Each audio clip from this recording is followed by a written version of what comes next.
Hello everyone, Radhe Radhe. कैसे हैं आप सब? आई होप आप सब अच्छे होंगे। और हमारी तो बात ही अलग है आज, क्योंकि आज है मेरी बहन की शादी। और देखिए, उधर अम्बानी के लड़के की शादी हो रही है, इधर मेरी बहन की शादी हो रही है, और मैं अपनी बहन की शादी पर ब्लॉग ना बनाऊं, ऐसा तो हो ही नहीं सकता था। तो गाइज़, ये रहा आज का रिजॉर्ट जहाँ होने वाली है मेरी बहन की वेडिंग। और ये है मेरा भाई जो लेने जा रहा है कुछ गेस्ट को, जो गेस्ट आए हुए हैं हमारे, तो उन्हें पिकअप करने गए।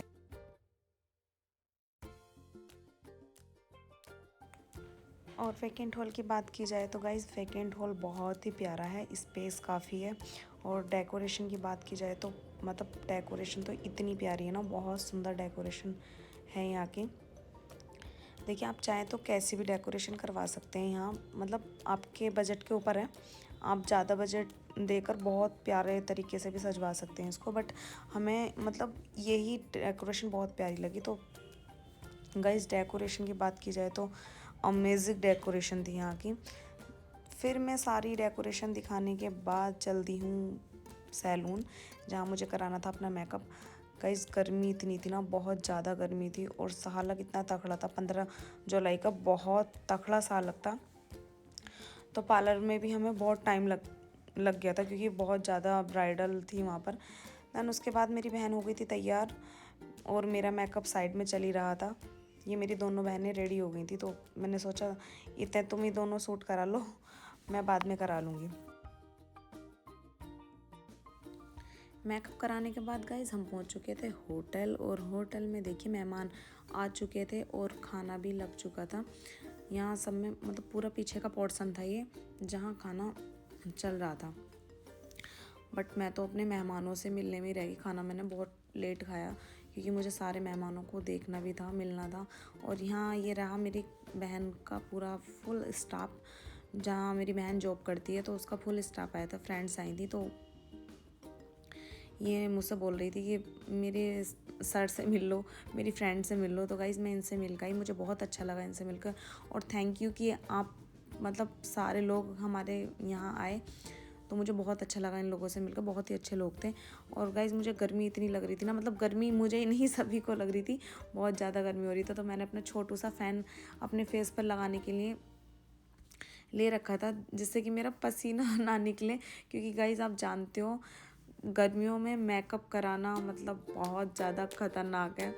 और देखिए, कितने भी एसी में रह लो आप, कितना भी मतलब ट्राई कर लो, देखो मेहमान आते हैं, उनको मतलब वेलकम भी करना होता है और उनको विदा भी करना होता है। तो मतलब बाहर तो निकलना होता ही है, सिंपल सी बात है। और देखो, घर में मैं बड़ी थी, तो मुझे ना सभी के मेहमानों को देखना था, अपने भी, बहन के भी, और जो मेरे इन लॉज हैं, जो मेरे मम्मी पापा के हैं, मतलब सभी मेहमानों को मुझे देखना पड़ रहा था। तो मेरा मेकअप नहीं टिक पा रहा था, मुझे ऐसा लग रहा था। तो इसलिए मैंने अपना छोटू सा फ़ैन ले रखा था। यहाँ थी मेरी ये भाभियाँ, दो बड़ी प्यारी प्यारी भाभियाँ थी जो शादी में आई थी। और मैं इनको मतलब खाना वाना इन्होंने खा लिया था। मैं इनको बोल रही थी, आपने इन्जॉय किया या नहीं किया? तो बोल रही, नहीं हमने बहुत इन्जॉय किया। थोड़ा मैं लेट हो गई थी, तो यहाँ भी खाना वाना खा करके भैया और ये भाभी घर जाने लगी थी, तो मैं इनको बाय बोलने आई थी। और देखिए, हम थोड़ा सा फ़ोटोशूट करा रहे थे। मतलब ये मेरी जो साड़ी में है ना, ये उत्तराखंड से आई थी, तो बहुत ही प्यारी भाभी हैं, इतनी दूर से मेरे लिए टाइम निकाल के आई, मुझे बहुत अच्छा लगा। और मतलब तीनों मेरी भाभियाँ बहुत ही प्यारी हैं, बहुत ही अच्छी हैं। यहाँ हम थोड़ा इन्जॉय कर रहे थे, फ़न कर रहे थे। तो मतलब शादी में तो ये होता ही रहता है। तो गाइस देखिए, हम बहुत इन्जॉय कर रहे थे, बहुत ज़्यादा, मतलब भाभी ने भी बहुत इन्जॉय किया। हाँ, ये मेरी दो भाभियाँ डांस नहीं करती हैं, बट मेरी उत्तराखंड वाली भाभी हैं सोनाली खुराना, ये बहुत डांस करती हैं, इनको डांस बहुत पसंद है। तो मैं लोहड़ी में गई थी, तो मुझे मेरी मुलाकात भाभी से वहाँ हुई थी। मतलब मुझे लगा ही नहीं था कि मैं पहली बार इनसे मिली हूँ। तो अब ये शादी में, तो मुझे बहुत अच्छा लगा, बहुत अच्छा लगा। Thank you thank you thank you भाभी, आप आए शादी में। और फिर मैं यहाँ चलती थी अपनी बहन को देखने की उसका मेकअप अभी सेट है या नहीं है, क्योंकि हम जल्दी भी नहीं यार, 11 बज चुके थे, हम 11 बजे आए थे सैलून से। और बारात अभी मतलब बारात आ चुकी थी, बट चढ़ने के लिए गई थी, तो थोड़ा बारात चढ़ाने में तो आप समझ ही सकते हो कितना टाइम लगता है। फिर मैंने सोचा कि चलो इतने बारात आ रही है, इतने में थोड़ी सी रील शूट कर लें। और फिर यहाँ मैं ये मेरी सिस्टर की दोनों फ्रेंड्स थी, मैं इनसे पता कर रही थी कि आपको यहाँ आकर के कैसा लगा और आप कैसे एंजॉय कर रही हैं। तो वो बोल रही थी हमें यहाँ बहुत अच्छा लग रहा थी और हम बहुत एंजॉय कर रहे हैं। और वाकई में दोनों ने बहुत एंजॉय किया। ये नोएडा से आई थी तो इसलिए मैंने ही ख्याल रखा था। और यहाँ मैं थोड़ी सी रील शूट करा रही थी। एक रील बनाने के बाद मैंने सोचा कहीं ऐसा ना हो जयमाला से पहले पहले दुल्हन का मेकअप ख़राब हो जाए मेरी वजह से, जिसका फिर पूरा इल्ज़ाम मेरे ऊपर डलेगा। तो मैंने सोचा गाइस इसको रूम में ही बंद किया जाए, क्योंकि एसी में थोड़ा रिलैक्स भी था और मेकअप भी थोड़ा सेट था, वरना गर्मी तो बहुत ज़्यादा हो रही थी। इसलिए फिर मैं उसको रूम में छोड़ के आने के बाद अपनी बुआ और अपनी चाची वाचियों से मिलने लग गई। यहाँ मैं उनको बोल रही थी कि मतलब मेरी बहन उस रूम में है, आप देख के आओ, बट दूर से ही देख के आना, पास में जाओगे तो ज़्यादा गर्मी वर्मी हो जाएगी वहाँ पर, और रूम खुला रहेगा तो आप समझ सकते हैं इतनी कूलिंग नहीं होगी एसी में। यहाँ ये मेरी बहन थी जो MBBS डॉक्टर नहीं है, इसको बहुत क्रेज़ था शादी में आने का। फाइनली ये आई गई, झूठ बोल के आई है बट आ गई। देन यहाँ पर सभी लोगों से मिलते मिलते मुझे रियलाइज़ हुआ कि मेरे 2 बेटे भी हैं, बट कहाँ पर है गाइज। मैं उनको देख रही थी कि कहाँ पर गए दोनों, पर एक का तो मुझे पता ही नहीं था। मतलब छोटे बेटे को तो बोला था मम्मी ने कि वो सो रहा है, पर बड़े बेटे का तो पता ही नहीं था। वो तो पता नहीं अपने डीजे पे डांस कर रहा था, इधर उधर अपने दोस्तों के फ्रेंड्स के साथ घूम रहा था। और इसको मैं यहाँ देखना ही, छोटे बेटे को तो वो आराम से सो रहा था, वो पूरी शादी सोया ही है। उसने मतलब नहीं खाना खाया, नहीं उसने देखा मेरी मौसी की शादी है, जयमाला वगैरह, उसने कुछ नहीं देखा। मेरे पार्लर से आने से पहले ही वो सो गया था। यहाँ गाइस हरियाणा से बारात आई हुई थी तो ये लोग बहुत थक चुके थे। यहाँ इनको एक रूम दिया गया था कि आप रिलैक्स करें।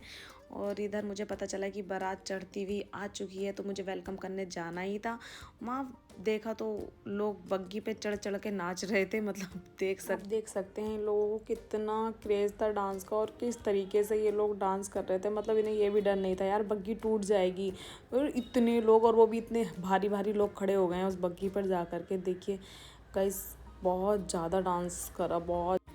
फाइनली ये वाला वेलकम हमारा थोड़ा फिल्मी स्टाइल में हो गया था, क्योंकि दोनों साइड से डांस चल रहा था। उधर लड़के वाले बग्गी पर चढ़ चढ़ के डांस कर रहे थे, इधर लड़की वाले अपने मतलब गेट पर खड़े होकर डांस कर रहे थे। वाह क्या माहौल था, मतलब एक फिल्मी वाली वाइब आ रही थी यार। ऐसा लग रहा मतलब हम किसी सीरियल में हैं या किसी फिल्म में हैं गाइस, वो वाली वाइब आ रही थी। बहुत अच्छा लग रहा था।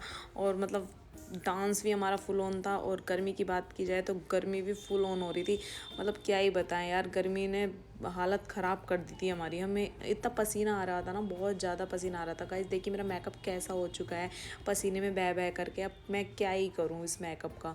और डांस भी ज़रूरी था क्योंकि बहन की शादी है और डांस ना हो ऐसा तो हो ही नहीं सकता। और हरियाणा विद यूपी, और यूपी के भी वो भी अमरोहा वाले, तो गाइस डांस का तो तहलका ही मचना था।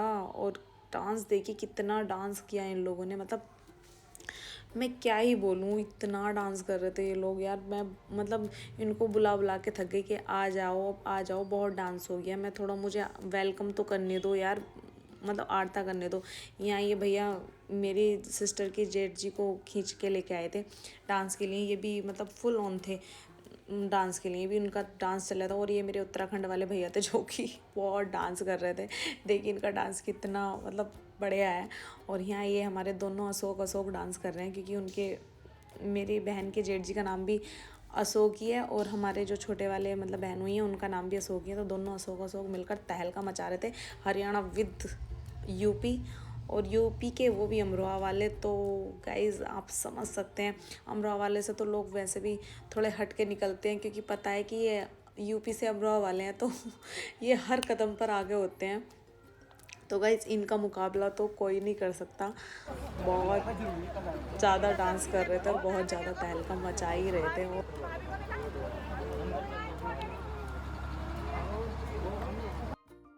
यार ये लोग आने का नाम ही नहीं ले रहे थे। अब मैं क्या ही करूँ, मैंने सोचा मैं भी अपने डांस मूड पर चली जाती हूँ। फाइनली हमारे दूल्हे की एंट्री हो चुकी थी और मैंने शुरू कर दिया था अपने वेलकम का जो वो होता है, आरता उतारने का काम जो होता है। तो मैंने गाइस आठ तक उतारा है यहाँ पर। आपके यहाँ कैसे होता है आप कमेंट में ज़रूर बताना। और देखिए मैंने टीका लगाया और फिर जो मतलब दूब घास होती है ना उससे हमारे यहाँ बान दूल्हे का मतलब जैसे दुल्हन का चढ़ता है, दो दो या नहीं 5 बान होते हैं, 5 बान निकलते हैं तो दुल्हन का बान चढ़ता है। और जब दूल्हा आता है हमारे यहाँ पर तो बान उतरता है, मतलब दूब घास से मैंने बान उतारा है इनका और आरता करके टीका करा। और इस चीज़ का मुझे गाइस नेक मिला है आप देख सकते हैं मेरी थाली में नेक रखा है।